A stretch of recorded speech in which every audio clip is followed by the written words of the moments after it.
Good morning. It is Tuesday, the 13th of January. I'm Maeve McMahon, and this is Europe Today, your daily dose of European news and analysis live here on Euronews. Coming up today, all eyes on Greenland. The government has said it cannot accept Donald Trump's desire to take control of their island. For now, NATO Secretary-General Mark Rutte is avoiding the issue, piling praise on Donald Trump, insisting the alliance is working on ways to bolster Arctic security. This as US Secretary of State Marco Rubio prepares to meet Danish and Greenlandish diplomats tomorrow. For more on what all this means for NATO, our EU editor Maria Tadeo is here with me in the studio. But first, let's just take a listen to both President Donald Trump and the NATO Secretary-General Mark Rutte. If we don't take Greenland, Russia or China will take Greenland. And I am not going to let that happen. And Greenland, basically, their defense is 2 dog sleds. Do you know that? Do you know what their defense is? 2 dog sleds. But one way or the other, we're going to have Greenland. What I always do is when people are helpful for the alliance and are doing good stuff, and I believe that Donald Trump is doing the right things for NATO. By the way, as we speak, we see Denmark speeding up their investments when it comes to defense, not only generally, but also when it comes to unique capabilities to defend territories like Greenland. So we are really working together here. So, Maria, Mark Rutte really seems to be in denial there over Greenland. It's getting awkward. It's getting awkward. And yesterday, that was a very painful press conference to watch because he was asked repeatedly, is there an issue now within NATO when one of its defense partners is clearly now making its territorial ambitions on the land of another country that is also part of the alliance? And he kept repeating, no, we are working together. And we all agree that Arctic security is important. Of course, certainly Arctic security is important in the face of China and Russia, but there is a fundamental question here, which is the United States now for a year, Maeve, remember this, or it started in a press conference in Mar-a-Lago in 2025, has been insisting and has been very consistent in the idea that they need Greenland. Trump says we need it, or the U.S. would need it for national security, and he also talks about the psychological effect that it would have in the country to own it. Now, for the time being, one of the ideas that is being floated just to show President Trump that NATO allies are taking this seriously is to put together a NATO mission, or a mission modeled after NATO, that would include a significant European component, again, to show security of Greenland and the Arctic is being taken seriously. But of course, there's also another point to this is sort of language that we would say at different times would have been a sort of territorial expansion, imperialism, maybe some suggest there's colonialism behind this. And of course, it's not a secret that Greenland is also an island and a territory that's very rich in rare earth and minerals. All of this putting pressure, of course, on the Danish government to stop this language. So what more should the Europeans be doing here? Should they not be in crisis mode over Greenland? Well, and they are in a way. Of course, they worry about the pressure on Denmark. They worry about the pressure on Greenland. We should also note, when you look at polls, 87% of Greenlanders say they do not want to belong to the United States. There is a question about autonomy, but not changing when it comes to now Denmark to the United States. The other point is, of course, the Europeans, the French, the Germans, the UK. There has been many reports, again, this in the context of NATO, that they would be prepared to model and put forward a mission to show that they are taking the Arctic seriously. For the Danish government, they have said, however, and this is one of the most extraordinary statements I've ever seen actually in the past year, that if the US were to make a move, then that would be the end of NATO, and that would be the end of the post-Second World War security framework. As I go back, this is a defensive alliance, one member making a move on another member. Of course, it's very hard to see how NATO would have any credibility if that were to happen. OK, Maria Tadeo, Euronews EU editor, thank you so much for that update. And shortly we can dive deeper into the topic, as coming up we'll be joined by the Danish politician Margrethe Vestager, most famous for her role as EU Commissioner for Competition when President Donald Trump labelled her back then the tax lady. She's known back home for being a government minister and party leader, and in Brussels for going after big techs. We're thrilled to have her here with us in the studio. Good morning. Good morning. Welcome to Europe Today. Well, great to be here. So lovely to have you here with us in Brussels. I want to urgently ask you many questions about Greenland, but first your thoughts on Iran. What more can the international community do here? What more can the EU do? Well, I think the steps that has been taken so far, they are, the right steps to say that, well, we're here. Just when the women were hitting the streets, we were there to say, well, we support your cause. And now again, to say, listen, the sanctions, they will be increased. There will be also external pressure because the cries of the Iranians on the streets, the deterioration in their living conditions, the courage that they show, I think that should inspire and impress the rest of the world. And what about President Donald Trump? His solution is to potentially intervene militarily. Is this something that you would support? Well, I think that for the Iranians, the solution is not a military solution. It is, of course, for the present regime to step down and for democratic forces to align themselves with a democratic way of ruling the country. Very challenging indeed. Yes. Let's talk about Greenland and Donald Trump's desire to take Greenland. Could he potentially really do that? Well, I think even for President Trump, for one NATO country to attack another NATO country to acquire territory is really, really far-reaching. And when you look at the asks of security and cooperation on minerals, there is, I think, a very open approach from the Greenlandic government and population, and of course also from a Danish side. And there's been a long-standing cooperation. The treaty with the US goes back to 1951 as when it comes to security.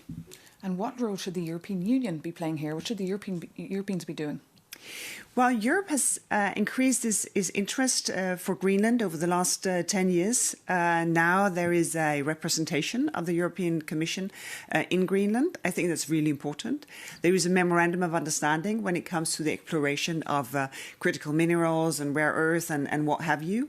So even though Greenland is not part of the European Union, well, it's a relationship that can be increased. And the first steps, they have been taken in previous years. Well, some previous politicians are today calling for them to be a member, that Brussels should invite them back in. They did reverse their membership back in the day. Well, I think so many decisions are for the Greenlandic people, for them to take. It's their country. They don't seem to be at all in any kind of mindset to sell their country.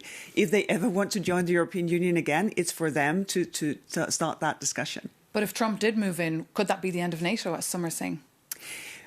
Well, I think that is almost, I know that President Trump says that he's not reined in by anything but his own morals. But even for that, to do that for one NATO country to attack another NATO country for territory, that would be, I think, the most existential threat to NATO that we have seen.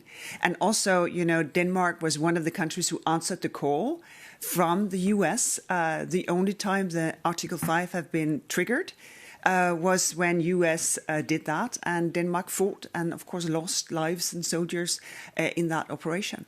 And with all this talk about Greenland, one would almost forget the big spat between Brussels and Washington, D.C. over tech rules. Who's standing up to Donald Trump here? Well, I think the important thing is to say, listen, we have realized our dependencies: gas on Russia, critical minerals on China, security on the US, and also technology on the US. So, of course, it's about time for Europe to say, listen, we will enforce our rules for our market to be open and contestable. We will look for European suppliers because there is a European demand. And, of course, we want to live a life that is not, 100% digitally dependent because a society is about the relationship between people. And what about something that's a big concern for our viewers, that Grok's AI tool that's manipulating image of women and girls? What can the EU do here? We saw a very late response yesterday from the Commissioner.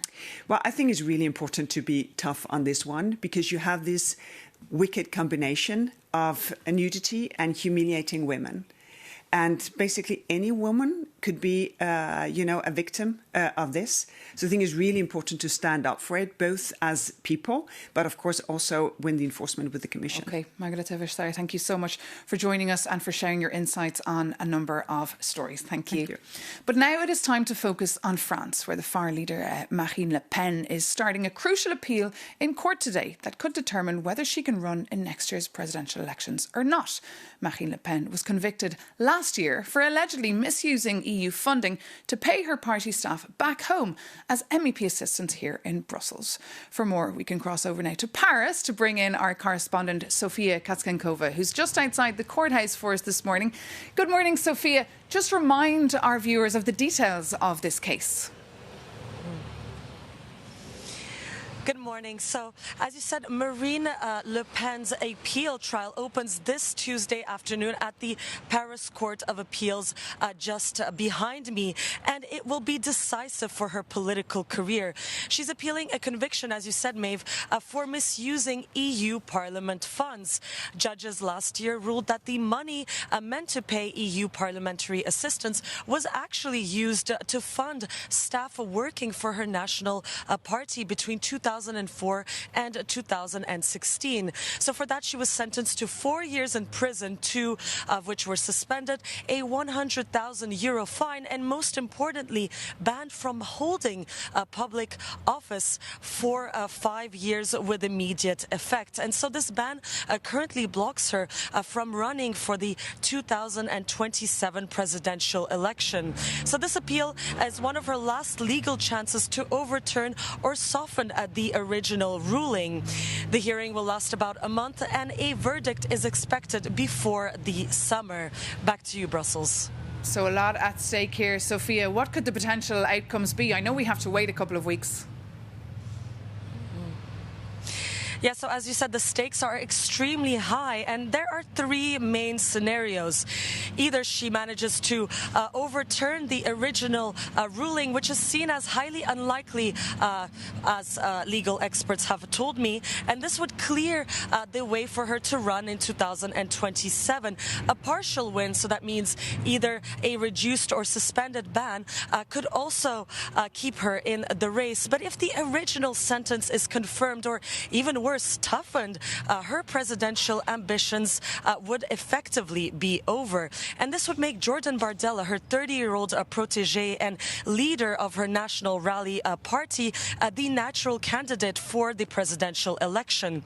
And polls already suggest that he may be more popular than Le Pen and capable of winning a presidential election. And for the EU, the implications of this could be huge.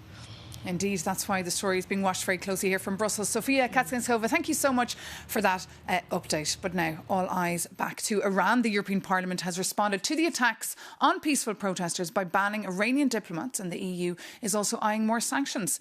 Jakob Yanis takes a look at how the international community could act.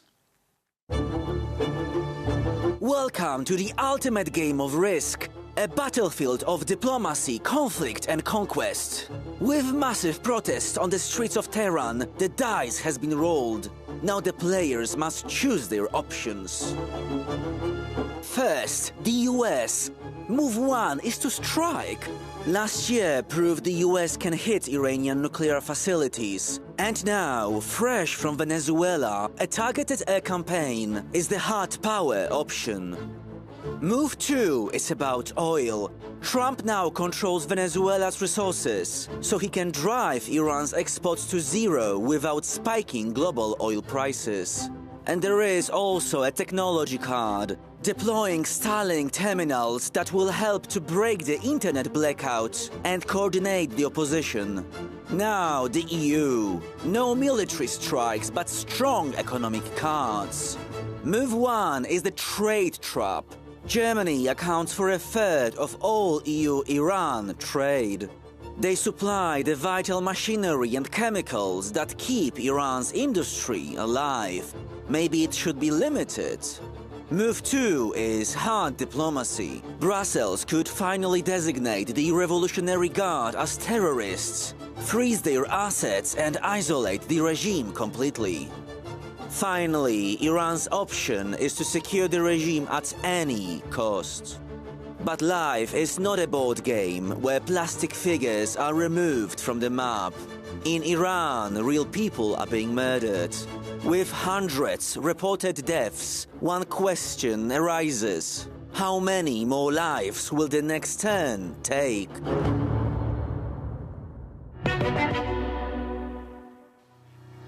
And that report by Jakob Yanis brings this edition of Europe Today to an end. Thank you so much for tuning in. Join back again tomorrow morning. See you then.